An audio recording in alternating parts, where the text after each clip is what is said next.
ಮಾರಿದ್ದ 26 lakh ಕಬಳಿಸೋದಕ್ಕೆ honey trap sketch ಹಾಕಿದ್ದಾರೆ.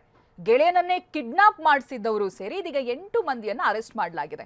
ವಿಜಯಪುರದಲ್ಲೊಂದು ರೋಚಕ honey trap ಹಾಗೆ ಕಿಡ್ನಾಪ್ ಸ್ಟೋರಿ ಇದು. ಜೂನ್ 19ನೇ ತಾರೀಕು ಸಾಹಿಲ್ ಚಪ್ಪರ್ ಬಂದ್ ಅಪಹರಣ ಆಗುತ್ತೆ.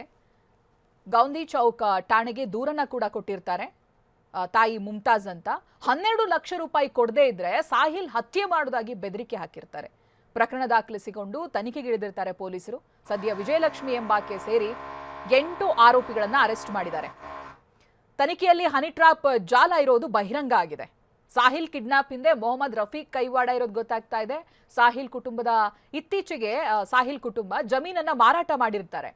ಮಾರಾಟ ಮಾಡಿರುವಂತ ಜಮೀನಿನಿಂದ ಸುಮಾರು 26 ಲಕ್ಷ ಹಣ ಕೂಡ ಬಂದಿರುತ್ತೆ. ಈ ಹಣವನ್ನ ಕಬಳಿಸೋದಕ್ಕೆ ಗ್ಯಾಂಗ್ ಈ ರೀತಿಯ ಪ್ಲಾನ್ ಮಾಡಿದೆ. ಯುವತಿ ಮೂಲಕ ಸಾಹಿಲ್ಗೆ ಗಾಳವನ್ನ ಹಾಕಿರ್ತಾರೆ ಆರೋಪಿಗಳು. ಜೂನ್ 18ನೇ ತಾರೀಕು ಯುವತಿ ಮೂಲಕ ಸಾಹಿಲನ್ನ ಕರೆಸ್ಕೊಳ್ತಾರೆ. ಸರ್ಕಾರಿ ಆಸ್ಪತ್ರೆ ಹಿಂಭಾಗ ಕರೆಸ್ಕೊಂಡು ಸಾಹಿಲನ್ನ ಕಿಡ್ನಾಪ್ ಮಾಡ್ತಾರೆ.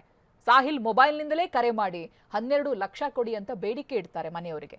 ಆದರೆ ಅಪಹರಣದ ಸಂಚನ್ನ ಪೊಲೀಸರು ವಿಫಲಗೊಳಿಸಿದ್ದಾರೆ. ಗೊರನಾಳದ ವಿಜಯಲಕ್ಷ್ಮಿ, ತೊನಶ್ಯಾಳ ಸೇರಿ 8 ಮಂದಿಯನ್ನ ಅರೆಸ್ಟ್ ಮಾಡಿದ್ದಾರೆ. ವಿಜಯಪುರದ ಗೋಪಾಲ್ ಮಾದರ್, ಇಂಡಿಯಾ ನಿಂಗಪ್ಪ, ನರಸಲಗಿ ಗ್ರಾಮದ ದಶರಥ ಮಾದರ, ಆಲಮಟ್ಟಿಯ ಶಿವಾನಂದ, ಸುನಿಲ್ ನಾವಿ, ಶಿವಕುಮಾರ ಹೊಸಟ್ಟಿ, ಮೊಹಮ್ಮದ್ ರಫೀಕ್ ನದಾಫ್ ಒಟ್ಟು 8 ಮಂದಿಯನ್ನ ಬಂಧಿಸಿ ಪೊಲೀಸರು ಜೈಲಿಗಟ್ಟಿದ್ದಾರೆ.